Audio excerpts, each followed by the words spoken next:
옛날 부인을 잃고 아들 둘과 함께 사는 김생이라는 호라비가 있었습니다.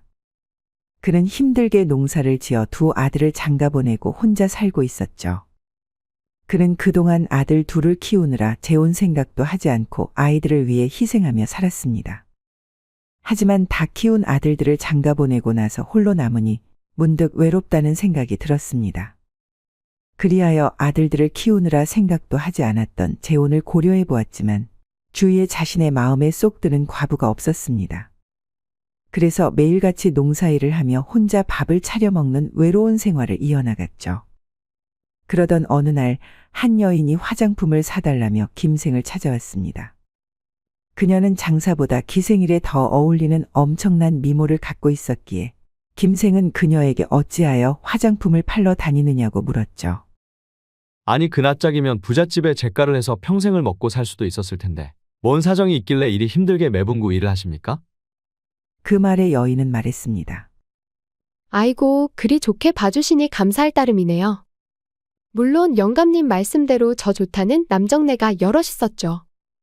하지만 이 몸이 무슨 팔자를 타고났는지 젊어서는 한 곳에 오래 있지 못해 이 마을, 저 마을 다니며 산세 구경하며 살았습니다.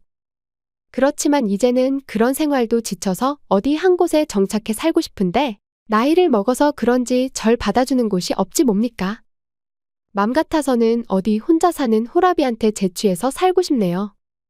믿기지 않는 말에 김생은 말했습니다. 이리 보니 당신이나 나랑 비슷한 처지군요. 저도 아들 둘을 키우고 장가 보내느라 재혼을 못하고 혼자 살고 있었는데 저와 같은 삶을 산 여인을 만나니 이리 반가울 때가 어디 있겠습니까? 그래서 말인데 혹시라도 괜찮으시다면 이 집에서 함께 살며 남은 생을 편안히 보내는 게 어떻겠습니까? 아이고, 그게 참말입니까? 정말 그리해도 되나요? 여인은 김생의 말에 기쁜 표정을 지으며 재차 물었고 그날부터 집에서 함께 살게 되었습니다. 다음 날 아침 그녀는 꼭두 새벽부터 일어나 김생에게 아침상을 차려주었는데 몇십 년 만에 남이 차려준 밥상을 받은 김생은 기뻐하며 수저를 떴습니다. 그녀의 음식 솜씨가 뛰어나서인지 김생은 순식간에 밥 한 그릇을 뚝딱 해치웠습니다. 그 모습을 본 여인이 말했죠. 서방님 입맛에 맞지 않을까 걱정하였는데 일이 잘 드시니 괜한 걱정을 했나 싶습니다. 어느샌가 서방님이라는 호칭을 붙인 여인. 김생은 그 호칭이 싫지만은 않았죠. 그래서 답했습니다. 이쁜 마누라가 일이 잘 차려준 덕이네. 마누라 손만 이쁜지 알았더니 음식 솜씨조차 이리 이쁘구만. 김생이 아침밥을 먹고 농사일을 나간 사이 여인은 호랍이 혼자 살고 있던 집을 깨끗이 청소하기 시작했습니다. 그러고는 점심때가 되어 새참을 갖고 논으로 향했죠. 오랜만에 받아보는 새참에 김생의 입은 귀까지 찢어졌는데 기뻐하는 그를 놔두고 여인은 다시 집으로 돌아와 밀린 집안일들을 처리하기 시작했습니다. 어느새 저녁이 되었고 일을 마치고 온 김생에게 정갈한 저녁 밥상을 차려준 여인. 김생은 마누라가 내조해주는 하루를 보내니 이제서야 사람답게 사는구나라는 생각에 기뻤습니다. 저녁 밥상을 물리고 두 사람은 처음으로 같은 이불에 누워 사랑을 나누기 시작했습니다. 둘의 궁합이 어찌 잘 맞던지 둘은 새벽까지 서로를 탐했는데 이러다 늦둥이를 보면 어찌하나라는 생각이 들 정도였습니다. 마누라란 것이 일이 좋은 것인데 어찌하여 내 삶은 뒷전으로 하고 아들놈들을 키우느라 내 생을 허비했을까? 그래, 이제라도 내 삶을 찾아야겠다. 이 사람과 죽을 때까지 함께해야지. 며칠이 지난 뒤 김생은 한결같이 자신에게 잘해주는 여인에게 특별한 선물을 해줘야겠다고 마음먹었습니다. 그리하여 시장에 나가 옷가락지를 사주었죠. 하지만 그녀는 돈 아깝게 어찌 이런 것을 해주냐며 김생에게 말했습니다. 서방님, 먹고 살기도 빠듯한데 무슨 돈이 있다고 이리 비싼 것을 사주신단 말입니까? 다 늙어 주름진 손에 옥반지가 어울리지도 않는데 차라리 이것으로 쌀이나 사시지. 뭐하러 이런 것을 사주신답니까? 그리 말했지만 말하는 것과 다르게 손가락에 낀 가락지를 보며 흐뭇하게 웃는 여인의 모습에 김생은 또 한 번 반했습니다. 그래서 말했죠. 괜찮네 마누라. 내 평생 열심히 일해서 이런 것쯤은 사줄 수 있는 여력이 되네. 이거 하나뿐이겠는가? 10개라도 사줄 수 있네. 네, 참말입니까? 눈을 동그랗게 뜨고 놀라는 그녀. 당연하지. 그동안 뼈 빠지게 일해서 모은 돈이 얼마인데. 저 뒷산에 있는 돈이며 그 옆에 있는 돈이며 다 내 것이라네. 그러니 앞으로도 이것저것 많이 사줄 테니 나와 같이 행복하게 잘 사세나. 아, 그리 부자인 줄 알았다면 비녀도 하나 사달라고 말하는 건데. 여인은 웃으며 농을 건넸고 그 말에 김생은 다음 장에 이쁜 비녀를 사주겠다고 약속했습니다. 이튿날 김생은 여느 때와 마찬가지로 밥을 먹고 농사일을 나갔습니다. 헌데 그날따라 매일같이 새참을 가져오던 여인의 모습이 보이지 않았습니다. 무슨 일이 있나? 집안일이 그리 바쁜가? 김생은 대수롭지 않게 생각하곤 이웃 농부의 새참을 같이 먹었습니다. 그리고 농사일을 끝내고 집으로 돌아갔죠. 한데 언제나처럼 저녁상을 차려놓고 자신을 반갑게 맞이해주던 부인의 모습이 보이지 않았습니다. 김생은 뭔가 이상하다 생각했죠. 그리하여 방문을 열고 안으로 들어갔는데 방 안에는 도둑이라도 들었는지 어지럽게 놓여진 옷가지들과 서랍이 열려있는 장이 보였습니다. 아니 이게 어찌 된 거지? 설마 그 사이에 도둑이라도 들었나? 김생은 그제서야 일이 단단히 잘못됐다는 것을 알았습니다. 그리하여 장에 숨겨놓은 집문서와 땅문서를 찾아보았죠. 하지만 역시나 그것들은 온데 간데 없었습니다. 아이고, 내가 사람을 잘못 들였구나. 그제서야 김생은 그녀가 자신의 집문서와 땅문서, 숨겨놓은 폐물을 가지고 도망갔다는 것을 알았습니다. 하지만 땅을 치고 후회한들 무슨 소용이 있겠습니까? 그는 없어진 재산보다 자신이 사랑했던 여인에게 배신당한 상처가 더욱 아팠습니다. 그리하여 당장 대들보의 목을 메어 목숨을 끊으려고 했죠. 하지만 아들놈들의 생각에 쉽사리 실행에 옮기지 못했고 대신 죽더라도 그녀는 죽이고 죽는다며 이를 바득바득 갈았습니다. 그리하여 김생은 장독대 아래에 숨겨놓은 비상금을 꺼내 그녀를 찾으러 떠났습니다. 이 사람 저 사람에게 물어가며 전국을 떠돌아다닌 지 몇 달이 지나고 그는 어느 마을 주막에서 녹초가 된 심신을 국밥으로 달래고 있었죠. 그때 김생의 귀에 청년들이 하는 얘기가 들려왔고 자세히 귀를 기울여 보니 도망간 여인에 대한 얘기를 하고 있다는 것을 알았습니다.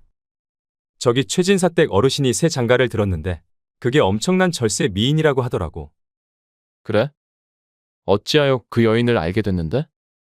그 여자가 예전 화장품을 팔러 다니면서 이 마을 저 마을 옮겨 다녔나 봐.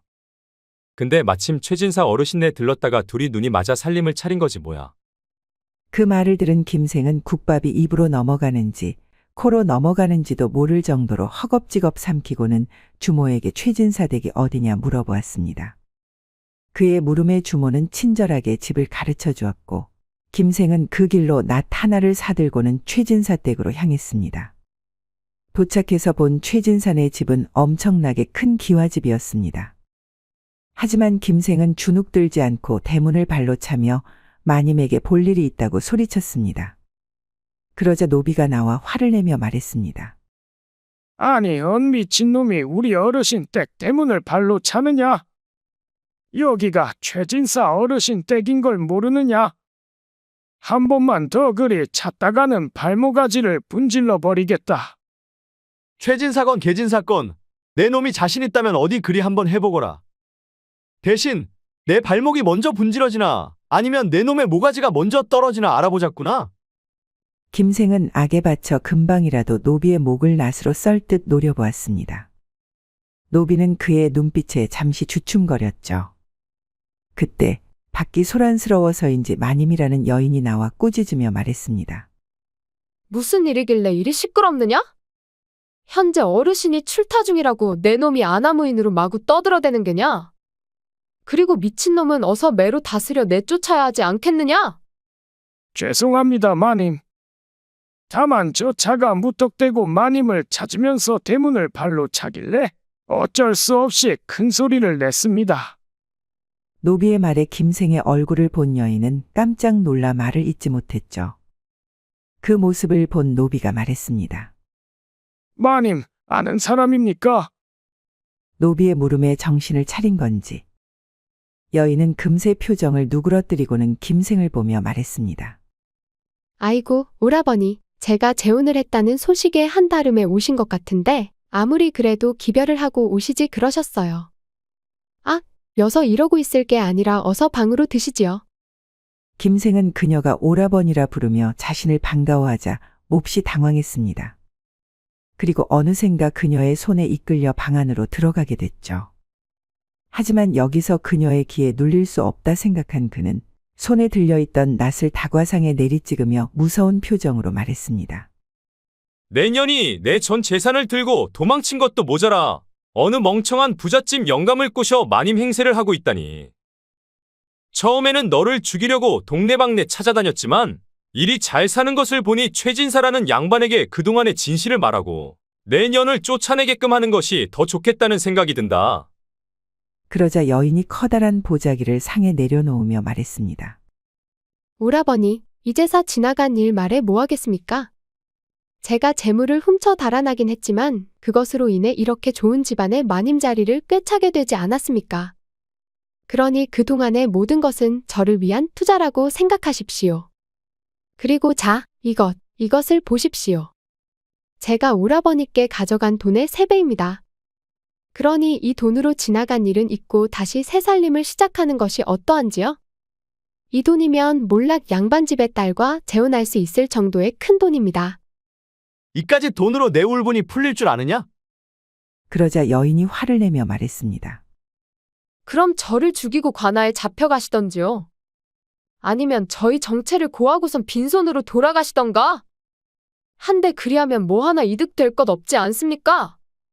차라리 이 돈으로 집하고 땅을 사서 재혼하는 게 낫지 않겠습니까? 적반하장으로 화를 내는 그녀의 말에 김생은 이를 부득부득 갈았습니다. 눈앞에 있는 여인을 죽이지 못해 이가 다 달아 없어질 지경이었죠.